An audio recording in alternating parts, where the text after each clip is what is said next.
The jeweler held my grandmother's ring under a small white lamp, turned it with a pair of tweezers, and said something I have never forgotten. "Mrs. Whitaker, this ring was never meant to be sold." At first, I thought he meant it sentimentally. Some people believe family jewelry carries a kind of spirit, especially when it has passed through old hands. But then he took a tiny metal tray from beneath his counter, placed it between us, and showed me what he had found hidden beneath the oval blue stone. It was a strip of microfilm, no longer than the clipping of a fingernail. My family had sold Grandma's ring 3 days after her funeral. They had not told me. They had not asked me. They had not even waited for the flowers on her grave to wilt. But inside that ring was something none of them expected.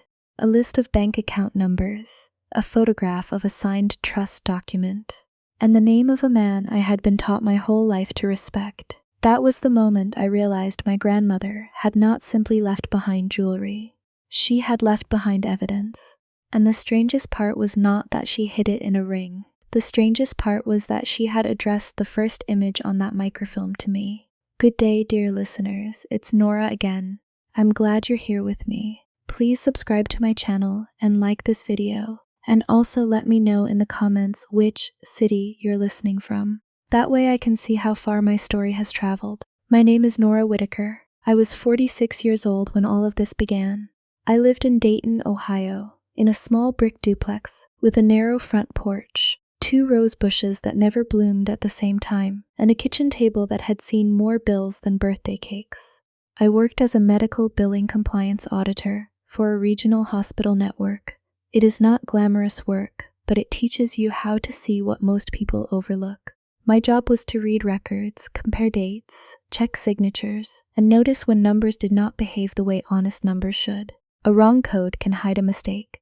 A missing modifier can change the story of a claim. A repeated payment can look innocent until you trace it back to the person who benefits. That was how I had learned to think, slowly, quietly, with a pen in my hand and patience in my bones. My grandmother, Evelyn Whitaker, used to say that was why I was the one in the family who could find anything. A misplaced receipt, a missing photograph, a lie nobody wanted named. Grandma Evelyn was not rich in the way people imagine wealth. She lived in the same white farmhouse for 53 years. She clipped coupons. She made soup stretch for 3 days. She saved buttons in glass jars and folded wrapping paper after Christmas. But she had a dignity about her that made even small things feel important. She wore one piece of jewelry every day, a gold ring with an oval blue sapphire surrounded by tiny diamonds. It was not large, but it had a quiet beauty, the kind that did not shout from across the room, but held your attention once you noticed it. When I was little, I asked her if it was expensive. She smiled and touched the stone. "Some things are valuable because of what they cost," she said. "Other things are valuable because of what they carry." I thought she meant memories. For most of my life, I believed that ring was only a memory of my grandfather, Arthur, who had died before I was born. The family story was simple. He had owned a small tool and die shop, lost most of his money in a bad partnership, and left Grandma with enough to keep the farmhouse, but not enough to be comfortable. That was the story. In families, stories can become like wallpaper. You see them so often that you stop asking who put them there. My father, Daniel, was Grandma's oldest son. He had passed away from a heart attack 8 years before this happened, so by the time Grandma died, the family center had shifted toward my Uncle Martin. Martin Whitaker was my father's younger brother. He was polished in a way my father never was. My father wore work shirts with ink in the pocket. Uncle Martin wore pressed jackets and spoke like every sentence had been prepared by a committee. He had spent 30 years in private wealth management. That was the phrase he used. Not banking, not sales, private wealth management. He served on boards. He knew judges by their first names. He donated to hospital galas and shook hands with mayors. At Thanksgiving, he carved the turkey like it was a public ceremony. My Aunt Clare, his wife, smiled beside him and corrected people gently. My cousins followed their lead. In their house, even disagreement wore perfume. I was not close to them, but I was polite. My grandmother had raised us to keep peace where we could. Peace, I later learned, can become a hiding place for people who depend on silence. Grandma's health declined in the winter. First it was a fall, then pneumonia, then a long recovery that never fully recovered. I visited every Tuesday after work and every Sunday after church. I brought groceries, sorted her prescriptions, and paid attention to the small changes. Nurses are trained to chart, but families often explain away. The unopened mail, the new tremor in her signature, the way her eyes moved toward the hallway whenever Uncle Martin's name came up. One Tuesday evening in March, I found her sitting at the kitchen table with a stack of old envelopes in front of her. Her ring caught the light as she covered the papers with both hands. "You scared me," she said. "I knocked twice, I know." Her voice was thin that day, not weak exactly, guarded. I set a bag of groceries on the counter. "Do you want me to help with those?" "No." She said it too quickly. That was the first warning sign. In billing, you learn that the first warning sign is rarely dramatic. It is not the ambulance. It is the number that appears 1 month earlier than it should. It is the copied signature. It is the patient who says, "I don't remember that appointment." Grandma slid the envelopes into a brown folder and placed a dish towel over it, as if linen could make paper disappear. I did not push. I wish I could say that was wisdom, but it was mostly habit. My family did not reward questions. We were taught to respect privacy, even when privacy had begun to smell like fear. 2 days later, Uncle Martin called me during my lunch break. His voice was warm and professional. "Nora, I hear you've been helping Mother with some of her paperwork." "I bring her groceries," I said. "Sometimes I organize medical bills." A pause. "Well, just be careful. She gets confused, and old documents can upset her. At her age, people start imagining problems where there aren't any." That sentence stayed with me. People start imagining problems. I looked down at the claim audit on my desk. A facility fee had been billed twice under 2 different departments. Not impossible, not proof of fraud, but not nothing. "What kind of documents?" I asked. "Oh, nothing you need to worry about." Another warning sign. When someone tells you not to worry before you have said you are worried, they are usually telling you where to look. Grandma died 6 weeks later, early on a Thursday morning, while the maple tree outside her bedroom window was just beginning to leaf. Her funeral was small and beautiful. There were lilies, hymns, and casseroles in foil pans. Uncle Martin gave the eulogy. He spoke about sacrifice, humility, and the importance of family unity. He cried at exactly the right moment. I cried too, but for different reasons. I cried because the last time I had seen Grandma awake, she had gripped my wrist and whispered, "Don't let them make you feel ashamed for asking." I asked, "Asking what?" "Grandma?" But she had closed her eyes. After the funeral, everyone gathered at the farmhouse. It felt strange to see people balancing paper plates in rooms where my grandmother had kept quiet order for half a century. Aunt Clare stood near the china cabinet, telling my cousin Elise which serving dishes had belonged to whom. My cousin Ryan carried boxes from the pantry to his truck. Uncle Martin moved through the rooms with a yellow legal pad, making notes. I remember noticing Grandma's ring was not on her hand at the funeral. I assumed it had been removed by the funeral home and placed somewhere safe. That evening, I asked Uncle Martin about it. He looked at me with gentle surprise. "The sapphire ring? Yes. Grandma wore it every day." He sighed. "Nora, I know you were attached to it, but Mother's estate has expenses. Funeral costs, property taxes, medical balances. Sentiment cannot always lead the process." I felt my face warm. "You sold it?" "Not yet," he said, "but it will be appraised." "Did Grandma leave instructions?" He folded his legal pad against his chest. "There is no formal will beyond the basic estate documents. Everything will be handled properly." Properly. That word is often used when someone does not want to say truthfully. I asked to see the estate documents. His expression did not change, but the air around him did. "Nora," he said softly, "your father is gone. Legally, this is more complicated than you may understand." I understood enough to hear the door closing. The next morning, my Aunt Clare called. Her voice sounded tired. "Please don't make this harder for Martin. He's carrying so much. I only asked about Grandma's ring. That ring belongs to the estate. Grandma told me once that some things carry value." Aunt Clare exhaled. "Your grandmother said many things near the end." There it was again. The suggestion that Grandma's mind could no longer be trusted. In medical billing, When a doctor's note is altered after a denial, the system marks it clearly. Late entry, amendment, addendum. The original record still matters. The timeline matters.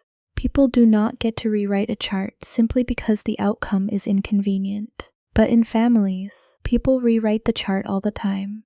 3 days after the funeral, I received a call from a number I did not recognize. "Is this Mrs. Nora Whitaker?" "Yes. My name is Samuel Ortiz. I own Ortiz Estate Jewelry on 5th Street. I'm sorry to bother you, but I believe I have something that belongs to your family." My first thought was that he wanted to sell me the ring. My second was that Uncle Martin would be furious if he knew the jeweler had contacted me. "How did you get my number?" I asked. There was a hesitation. "Your name was inside the ring. I drove there after work with a knot in my stomach." The shop was small, between a tailor and a bakery, with old velvet displays and a brass bell above the door. It smelled faintly of metal polish and coffee. Mr. Ortiz was in his 60s, with careful hands and silver hair combed straight back. He did not behave like a man eager for drama. He behaved like a man who had found something he wished he had not found. He led me to a back counter. "I was asked to evaluate the ring for melt value and stone resale," he said. I noticed the setting had been modified, not recently, decades ago, I think. He placed the sapphire ring on a cloth. My throat tightened. Seeing it away from my grandmother's hand felt like seeing a bird in a cage. "I removed the stone to inspect the mounting," he continued. There was a sealed cavity beneath it. He opened a tiny envelope. Inside was the strip of microfilm. "I didn't develop it," he said quickly, "but I have an old viewer. My father used to repair archival equipment. I looked only enough to understand it was not decorative." He turned on a small machine near the wall. The viewer hummed, and a pale square of light appeared. When he fed the microfilm into it, the first image flickered into focus. It was a handwritten note. "Nora, if this has been found, then someone has tried to turn memory into money. Do not accuse. Document. Find Lydia Grant. Trust paper before people." I read it 3 times. My grandmother's handwriting was unmistakable, elegant, leaning slightly right, with a loop in the capital N that looked like a ribbon. I did not cry. Not then. Fear is strange. It does not always make you small. Sometimes it makes the world unbearably sharp. The next to images were photographs of documents, a trust agreement dated 1989, a bank letterhead from Commonwealth Union Bank, a property deed, a ledger page with account numbers and initials, then a signature, Martin D. Whitaker, my uncle. At the bottom of one image was another name, Lydia Grant, attorney at law. Mr. Ortiz watched me carefully. "Do you know her?" he asked. "No." He handed me a sealed plastic sleeve. I made no copies. "This is yours. Why call me?" I asked. He pointed to the inside of the ring band. Under magnification, where I had only ever seen scratches, there was an engraving so tiny it looked like a flaw in the gold. "NW when truth needs witness." I sat there for a long time. Outside, people walked past the shop windows carrying coffee cups and grocery bags, living inside an ordinary Tuesday. Inside, the life I understood had cracked along a seam I had never known existed. "What did my family say when they brought it in?" I asked. Mr. Ortiz looked down. A man and a woman, mid-50s, well-dressed. "They said there was no sentimental attachment. No sentimental attachment." The words landed harder than I expected. My grandmother had worn that ring while kneading bread, signing birthday cards, holding my hand at my father's funeral. She had worn it when she could barely lift a spoon. And someone had stood in that shop and said there was no sentimental attachment. "Did they give names?" He paused. "Martin Whitaker, Clare Whitaker." I thanked him. I do not remember driving home. I remember sitting in my car in the parking lot of a closed dry cleaner, holding the plastic sleeve against my chest while rain tapped softly on the windshield. I did not call my uncle. That was the first good decision I made. The old Nora, the one who still wanted family to behave like family, might have called and asked for an explanation. She might have said, "What is this?" She might have handed the other side a chance to prepare. But my grandmother had written, "Do not accuse. Document." So I went home, locked my door, and made coffee I did not drink. I cleared my kitchen table and laid out everything I had. The microfilm in its sleeve, a photograph of Grandma wearing the ring at my father's wedding, the funeral program, the estate notice Uncle Martin had emailed to the family, My own notes from the past year, because I am the kind of woman who keeps notes. Medication changes, hospital statements, dates I visited, things Grandma said. I opened a yellow legal pad and wrote 3 columns: known, unknown, needed. Under known I wrote, Grandma hid evidence in ring. Ring sold without telling me. Martin connected to documents. Lydia Grant named. Grandma warned me not to accuse. Under unknown I wrote, what trust, what money, why microfilm, is Lydia alive, what did Martin do, who else knows? Under needed I wrote, lawyer. Copies, safe storage, estate file, bank records, deed records, witness. Then I sat with the pen in my hand while the refrigerator hummed and the porch light shone through the curtains. I was not brave, I was careful. The next morning I called in sick for the first time in 2 years. Then I drove to a copy center on the other side of town and had the microfilm professionally digitized by a technician who handled old records for local historians. I did not tell him the story. I said it was family genealogy material. He gave me a flash drive and printed contact sheets. I paid in cash. Then I drove to my bank and placed the original microfilm in a safe deposit box. Only after that did I search for Lydia Grant. There were several. One was a divorce attorney in Cincinnati. One had died in 2004. One was retired and living in Yellow Springs according to an old bar association listing. I called the number expecting nothing. A woman answered on the 4th ring. Lydia Grant. My mouth went dry. My name is Nora Whitaker. I believe you knew my grandmother Evelyn Whitaker. Silence. Then very quietly, she said, is Evelyn gone? Yes, I'm sorry. There was no surprise in her voice.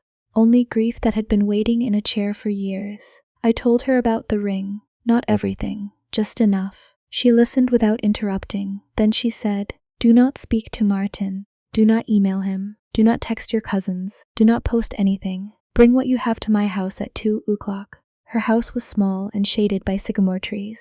She was 81 years old, thin, upright, with white hair pinned at the back of her head, and eyes that looked as if they had spent a lifetime watching men underestimate her. She made tea. Neither of us drank it. When I placed the printed images in front of her, her hand trembled once, then went still. She did it, Lydia whispered. That stubborn, brilliant woman. What did she do? Lydia looked at me. She preserved the original records. That was when the story I had inherited began to separate from the truth. In 1989, my grandfather Arthur had not lost everything in a bad partnership. He had discovered his partner and a young financial advisor were moving company assets through shell accounts before a sale. The advisor was my Uncle Martin, then only 27, ambitious, charming, and already trusted by people with more money than caution. Arthur planned to report it. Before he could, he died in what the family had always described as a sudden stroke. I am not saying Martin caused his death, Lydia said carefully. There was never evidence of that. But Arthur died before the complaint was filed. And after he died, documents began disappearing. Grandma had come to Lydia because she suspected the estate was being manipulated. Arthur had created a trust to protect the farmhouse, the shop sale proceeds, and education funds for his grandchildren. My father was to receive management oversight with an independent trustee. Martin was specifically excluded from financial control for 5 years because Arthur had concerns about his conduct. I stared at her. Excluded? Lydia nodded. Your grandfather was cautious. He did not accuse without proof, but he wrote protections into the trust. Then how did Martin become the person handling everything? That, Lydia said, is the question Evelyn spent the rest of her life trying to answer. The original trust had vanished from the county filing packet. A replacement document appeared 2 years after Arthur's death, naming Martin as financial coordinator. My father, grieving and trusting his brother, signed papers he did not fully understand. Over time, trust assets were refinanced, transferred, borrowed against, and folded into entities with names that sounded harmless. Whitaker Family Holdings, WFH Property Management, Arthur Legacy LLC. People often think theft looks like a hand in a drawer. Sometimes it looks like paperwork, a deed here, a signature there, a notarized page attached to the wrong exhibit. Money does not scream when it is moved, it simply disappears into columns. Why didn't Grandma go to court? I asked. She tried, Lydia said, but Martin had influence by then. Her copies were dismissed as incomplete. Your father begged her not to destroy the family, and then my office had a fire. I looked up. A fire? Lydia's face hardened, small, convenient, mostly file damage. The room felt colder. She tapped the microfilm images. After that, Evelyn stopped trusting paper that could burn. She had the key documents photographed. Microfilm was common then, stable, easy to hide. She told me she would place one set where Martin would never look because he saw sentiment as weakness. I looked at the ring. She hid it under the sapphire. Yes. Why me? Lydia's expression softened. Because your father was too loyal, and you were a child who noticed everything. I thought of Grandma's kitchen table, her old envelopes, her whisper near the end. Don't let them make you feel ashamed for asking. Lydia leaned back. I cannot represent you formally anymore. I'm retired, and this is too large. But I can refer you to someone who can. Her name is Marisol Keene, probate litigation and financial fraud. She is precise, which is what you need. Before I left, Lydia gave me a cardboard file box tied with string. I kept what I could, she said. Not at my office, at home. Evelyn insisted. Inside were letters, old photocopies, handwritten notes, bank correspondence, and a photograph of my grandfather, standing beside a younger Lydia and my grandmother outside the tool shop. On the back, Grandma had written, "The day we decided truth needed more than memory." I drove home with the box on the passenger seat, buckled in like a living thing. That night, Uncle Martin called. I let it go to voicemail. His message was smooth. "Nora, Claire tells me you've been asking around about Mother's jewelry. I know grief does strange things. I'd hate for you to be misled by people who don't understand our family. Call me when you're calm. When you're calm, not when you're ready, not when you have questions, when you're calm." It was the kind of sentence that makes a woman sound unstable before she has even spoken. I saved the voicemail. Then I emailed Marisol Keene. Her office was downtown, on the 12th floor of a building with tinted glass and quiet elevators. She was in her early 50s, with dark curly hair, reading glasses, and the calm expression of someone who had seen expensive lies dressed in beautiful suits. She reviewed the microfilm scans first. Then Lydia's box. She asked questions in a way I respected, not leading, not emotional, precise. When did Evelyn die? April 9th. When was the ring sold? April 12th. Who is personal representative of the estate? Uncle Martin says he is. Do you have letters of authority from probate court? No. Only his email. She looked up at that. His email is not authority. Something in my chest loosened. She made a list of immediate steps. First, file a notice of appearance and request formal probate records. Second, preserve all evidence. Third, send a litigation hold letter to Martin, Clare, their financial firms, the estate attorney, and any bank connected to the documents. Fourth, obtain a forensic review of the microfilm and Grandma's handwriting. Fifth, do not communicate with family except in writing, and only after sending it to Marisol. People like your uncle often rely on emotional confusion, she said. We remove confusion. We create a record. I understood records. Records were where truth went when memory was being bullied. Over the next 3 weeks, my life became smaller and sharper. I went to work. I came home. I scanned documents. I labeled folders. I created timelines. Grandma's last year, Grandpa's death, trust filings, property transfers, Uncle Martin's career moves, Aunt Claire's notary commission. That last one came from a strange detail in Lydia's box. One trust amendment from 1994 had been notarized by C. Whitaker. I assumed it was a coincidence until I found an old county database showing Clare Whitaker had been a notary for exactly 18 months. The document she notarized transferred signing authority to Martin. At the time, she was already engaged to him. Marisol circled the edge and read, "Conflict," she said. "Possibly fraud, depending on circumstances." The first official probate file arrived a few days later. It showed Grandma had supposedly signed a simplified will 18 months before her death, leaving all property to be managed by Martin for efficient family distribution. The signature looked like hers if you did not know her.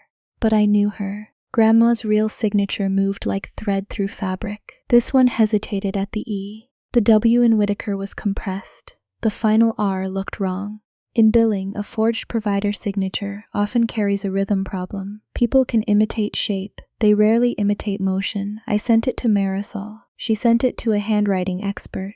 Then came the banking statements in. At first, they were only fragments. Old count numbers from the microfilm led to institutions that had merged, rebranded, or closed branches. Commonwealth Union had become Great Lakes Federal, then absorbed by North Star Bank. Records older than 7 years were not easy to obtain, but trust records are different when litigation begins. Banks that say records no longer exist sometimes find archived images when a subpoena uses the right words. One afternoon, Marisol called me while I was in my car outside the hospital. "Are you sitting down?" "Yes. We found a custodial account under the Arthur Whitaker Education Trust. It was opened with proceeds from the tool shop sale. Initial deposit, $480,000. My hand tightened around the phone. In 1989, yes, that was not just college money. Properly invested, properly managed, it could have changed many lives in our family. What happened to it?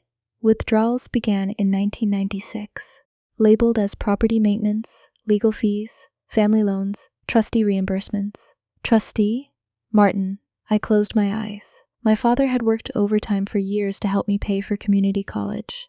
I had taken loans. My cousin Elise had gone to a private university with no debt. Ryan had opened a business after graduation. I had never resented them. But sitting in that car, I felt something old and quiet tear inside me. Not because I wanted what they had, because I realized my father may have died believing he had failed to provide what his own father had already provided. That night, I found a photograph of Dad in my hallway. He was standing beside me at my high school graduation, one hand on my shoulder, smiling with tired eyes. I whispered, "I'm sorry." Then I made another folder, "Damage to Dad." That was the folder that hurt the most. 2 days later, Uncle Martin sent an email to the family. Subject line, "Concerning Nora." I read it at my kitchen table while rain streaked the window. He wrote that I was struggling with grief, that I had become fixated on jewelry and old family rumors, and that he hoped everyone would respond with compassion rather than encouragement. He said Grandma's estate was modest and that any suggestion otherwise was the product of misread documents and emotional vulnerability. Emotional vulnerability. He was building a record too. That was when I understood he had done this before. People like Martin do not simply lie. They frame the room so truth looks inappropriate when it enters. My cousin Elise texted me, "Please stop. This is embarrassing." Ryan wrote, "Grandma would hate this." Aunt Clare left a voicemail, crying softly. "Nora, your grandmother loved peace. Why are you doing this to us?" I wanted to answer. I wanted to say, peace is not the same as obedience. Instead, I forwarded everything to Marisol. She replied with one sentence, "Do not engage," so I did not. It is harder than people think to stay quiet when your name is being walked through mud by people who know where every childhood bruise is buried. But silence, when chosen carefully, is not weakness. It is containment. A week later, the handwriting report came back. The simplified will was highly unlikely to have been signed naturally by Evelyn Whitaker. The pressure pattern suggested simulation. The tremor was inconsistent with her medical records. The expert noted signs of patching around the date line. Marisol filed an emergency petition. The probate judge froze estate transfers pending review. For the first time, Uncle Martin reacted without polish. He called me 11 times in one evening. I did not answer. At 8:42 p.m., he left a voicemail. "Nora, you have no idea what you are disturbing. Not destroying, not misunderstanding, disturbing." The word told me there was something already buried. The point of no return came with the farmhouse. Grandma's house had always been described as mortgaged, barely maintained, and financially burdensome. Uncle Martin told us more than once that selling it would likely only cover debts. But the county recorder's office showed something different.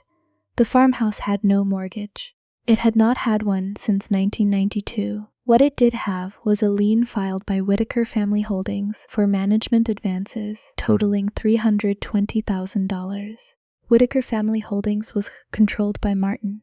He had created a debt against a house Grandma owned outright, using charges from his own company. When Marisol's investigator pulled the invoices, they were absurd. Lawn care for months when I had personally mowed Grandma's yard. Roof repairs that never happened. Security monitoring for a system the farmhouse did not have. Consulting fees, estate planning fees, administrative coordination. That phrase appeared 17 times. I printed the invoices and placed them side by side with my own calendar. May 14, billed $1,200 for emergency yard cleanup. May 14, I mowed the yard after work. Grandma made lemonade. June 2, billed $850 for appliance removal. June 2, no appliance removed. I installed Grandma's new microwave from Target. July 9, billed $3,400 for structural inspection. July 9, Grandma was in the hospital, house locked. I had the only spare key besides Martin. Records do not get angry, but they can accuse. Marisol advised me not to visit the farmhouse alone, but there were items I was legally allowed to retrieve, and she arranged for a neutral estate officer to accompany me. Walking into that house after everything we had found felt different. The rooms seemed to be holding their breath. The estate officer was a retired sheriff's deputy named Mr. Bell. He stood near the front door while I collected family photographs and a quilt Grandma had promised me years earlier. In the pantry, I noticed something strange. A row of shelves had always held canned peaches and old mixing bowls. Behind the bottom shelf, the wall panel looked slightly newer than the rest. Not fresh, just different. I might have missed it if I had not spent years looking for mismatched details. "Mr. Bell," I called. "Can you look at this?" He crouched beside me. The panel lifted with a butter knife from Grandma's drawer. Behind it was a narrow cavity between the pantry and the back stairwell. Inside were 3 metal recipe boxes wrapped in wax paper. My hands began to shake. The labels were written in Grandma's hand: Arthur, Daniel, Nora. Mr. Bell took photographs before touching anything. "Chain of custody," he said. I could have kissed him for those words. Inside the boxes were copies of letters, savings bonds, old bank books, and a cassette tape. The box with my father's name held a letter. Grandpa had written but apparently never mailed. "My dearest Daniel, if you are reading this, then I failed to tell you while I was strong enough. Your father did not lose your future. Someone took it, and I allowed peace to frighten me longer than truth should have. I had to sit on the pantry floor. The house smelled like dust, lemon oil, and old wood. Afternoon light fell across the linoleum. Somewhere outside, a lawnmower started. I read the letter with both hands. Grandma wrote that my father had been pressured into signing releases after Grandpa died. Martin told him the business debts were larger than expected and that legal challenges would bankrupt Grandma. Dad believed him. He signed to protect his mother. He had no idea he was signing away oversight of a trust created partly for his own child, for me. The cassette tape was labeled Meeting, October 1998. Marisol had it digitized. The recording was scratchy but clear enough. Grandma's voice: "Martin, Arthur's trust said you were not to control the funds."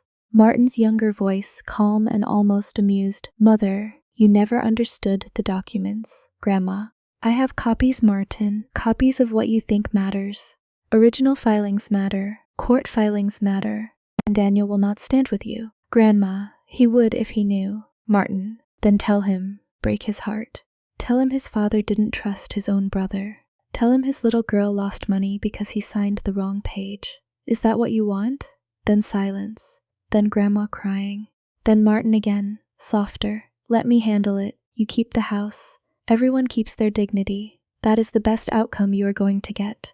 I listened to that recording once. Marisol listened 3 times. "This is not just financial," she said. "This is coercive." I thought of Grandma wearing that ring for decades, carrying evidence beneath a blue stone while making soup and folding laundry, and smiling through holidays with the man who had cornered her in her own kitchen. The truth has a weight of its own. Once you lift it, you understand how long someone else carried it before you. Uncle Martin came to my house on a Sunday afternoon. I saw his black sedan pull up through the curtains. My first instinct was fear. My second was procedure. I turned on my phone's voice recorder and placed it face down on the side table. Ohio has one-party consent for recordings, but Marisol had already told me to avoid provoking conversation. Record only for protection. He rang the bell once. When I opened the door, he looked exactly like himself. Navy jacket, silver hair, concerned eyes, a man prepared to be believed. "Nora," he said, "may I come in?" "No." A slight pause. "Then perhaps we can talk on the porch." I stepped outside and closed the door behind me. He looked at the rose bushes, then at the street, as if confirming no one important could see him. I know you think you're doing the right thing, he said. I am following legal advice. That attorney is using you. I said nothing. He sighed. You always had your father's stubbornness. Daniel was a good man, but he did not understand complex financial matters. My father understood honesty. His eyes sharpened, then softened again. Of course. He reached into his jacket and removed an envelope. I am authorized to offer you $75,000. No admission of wrongdoing. You sign a confidentiality agreement, withdraw your petition, and allow the estate to close. You can pay your debts, take a vacation, move on. $75,000. There had been a time in my life when that amount would have felt like oxygen. But oxygen offered by the person holding your head underwater is not kindness. What about Grandma's house? I asked. The house is complicated. What about the trust? His expression barely changed. There is no active trust. What about Arthur's original documents? Nora, he said softly, old paper can be made to say many things. That was the second mistake he made, because he had just told me he knew exactly what we had. I'm not signing anything. For the first time, the politeness thinned. You need to think carefully. Litigation is expensive. Reputations are fragile. Your employment involves compliance, doesn't it? I would hate for this stress to affect your judgment at work. There it was. Not a threat exactly. Something cleaner, more deniable. I looked at him and felt a surprising calm. My attorney will respond to any offer. He stepped closer, not enough to touch me, enough to remind me he was taller. You are alone in this family. No, I said, I'm not. And I realized as I said it that I meant Grandma. I meant my father. I meant every piece of paper in every box. I meant the truth itself. He left the envelope on my porch chair. I did not touch it until I photographed it. Then I placed it in a plastic bag. Then I called Marisol. The legal battle did not feel like television.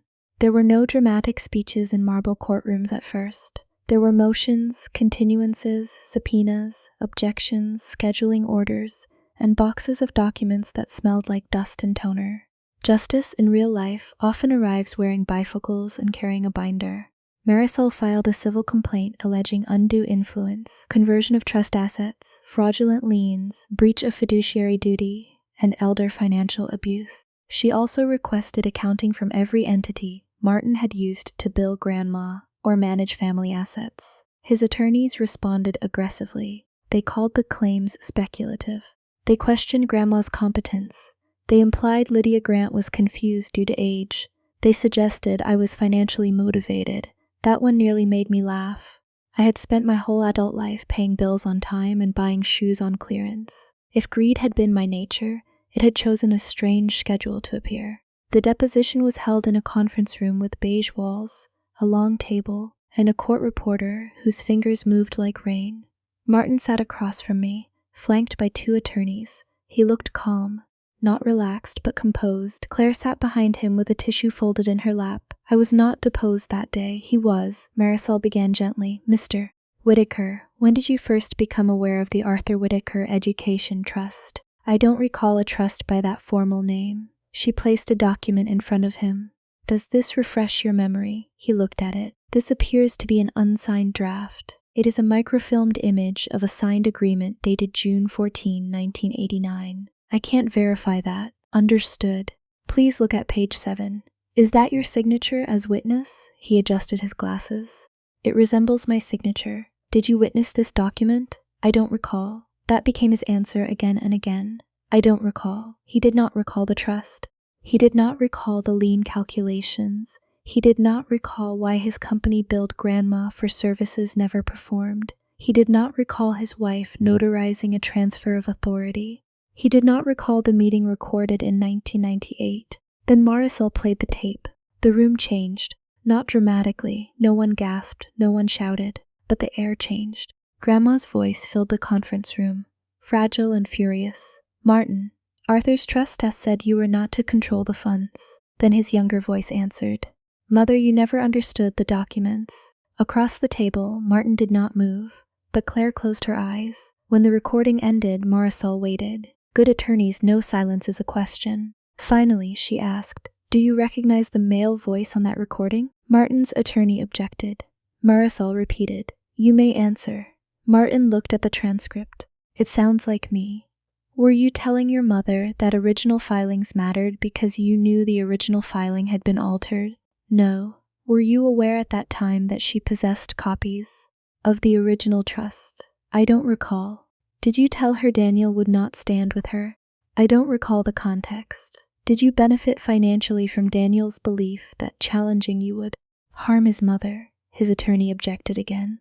Martin's jaw tightened. I did what was necessary to preserve family assets. That sentence sat there like a dropped knife. Marisol looked up. Preserve them for whom? He did not answer immediately. The court reporter's keys stopped. For the first time since I had known him, Uncle Martin looked old. The collapse did not happen all at once. It happened the way fraud often unravels, one verified record at a time. North Star Bank produced archive statements showing transfers from the Education Trust into an investment account controlled by Martin. A former assistant from his firm testified that she had been instructed to categorize family trust withdrawals as latent reimbursements, even when invoices were missing. A notary journal showed Clare had notarized Grandma's supposed 2024 will on a date when Grandma was hospitalized and under sedation.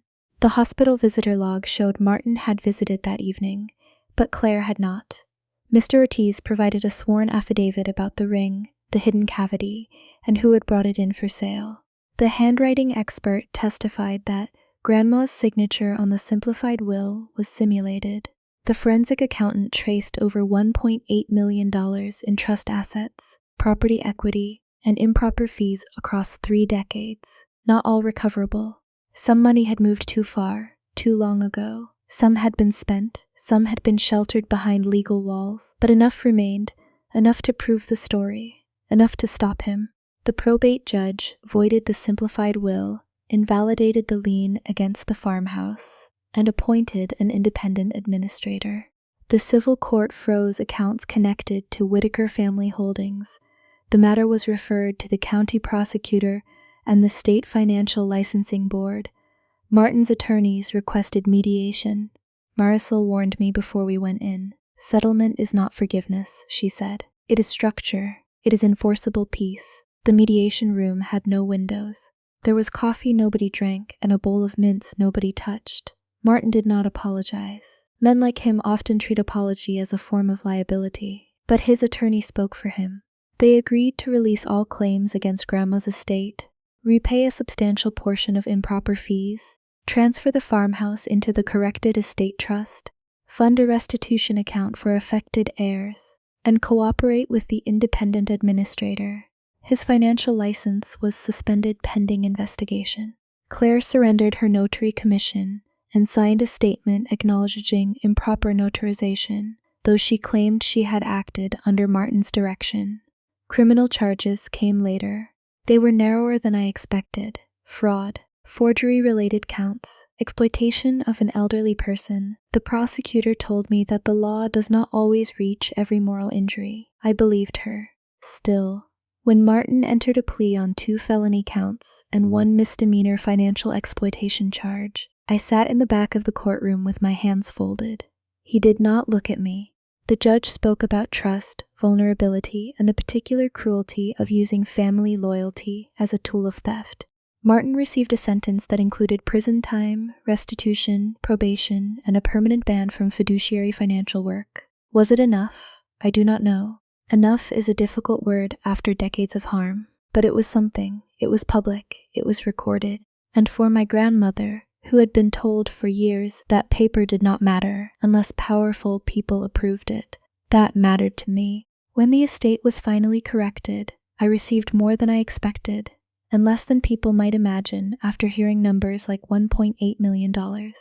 Legal fees were real, taxes were real, time had eaten what greed had not. Other heirs had valid claims too, even the cousins who had been cruel to me before they understood what their parents had done. I did not fight them for every dollar. I fought for the truth of the record.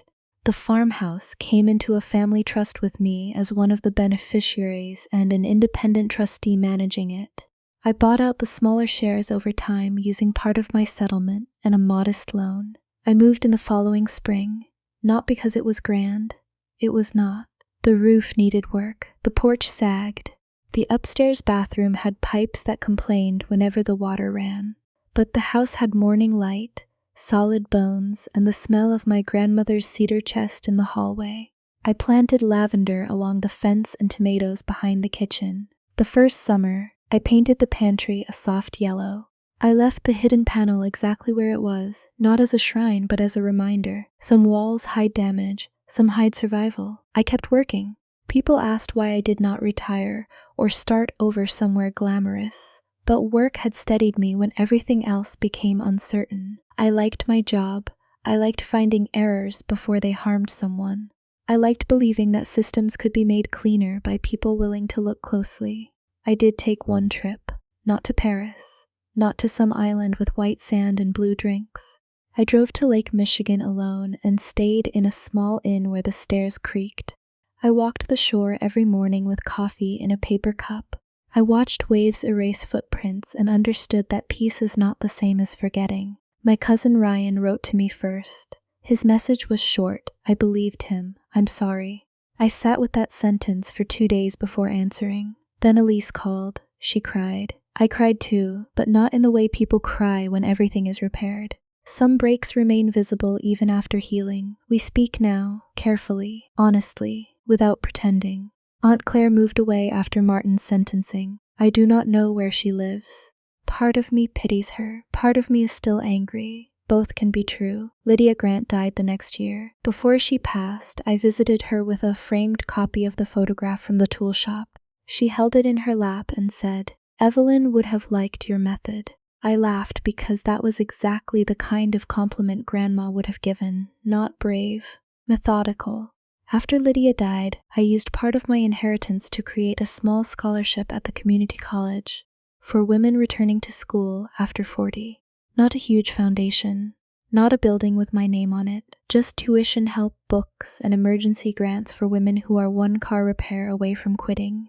On the application, there is a question.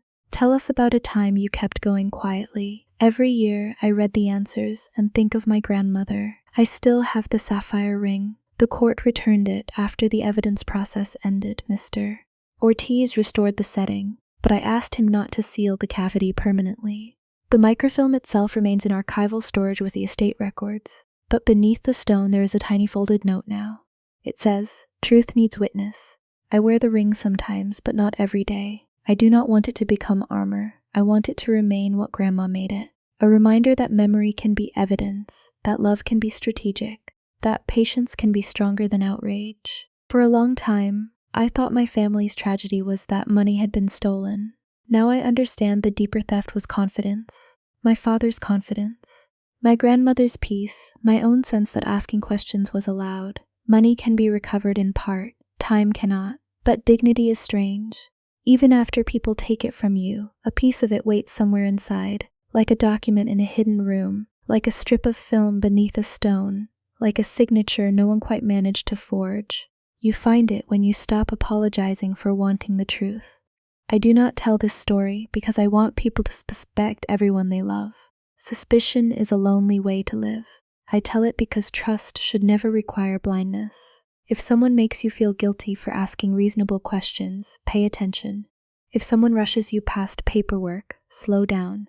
If someone tells you a vulnerable person was confused, but the records suggest otherwise, look at the records. And if someone in your family uses politeness like a locked door, remember that you are allowed to knock. My grandmother did not leave me a mansion. She did not leave me a fortune untouched by time. She left me a ring, a warning, and the courage to follow paper when people tried to bury truth under reputation. In the end, I did not become rich. I became free. And freedom, I have learned, is quieter than victory. It sounds like a kettle warming on your own stove. It looks like tomatoes ripening outside a kitchen window. It feels like sleeping through the night in a house where nobody is allowed to frighten you into silence anymore. So tell me, dear listeners, what would you have done if your family sold something precious, only for a hidden secret inside it, to expose everything they had buried? Would you have confronted them immediately, or would you have stayed quiet and gathered proof? Share your thoughts in the comments. And if this story stayed with you, please like the video. subscribe, and pass it to someone who needs to remember that the truth may be hidden for years, but it does not lose its weight.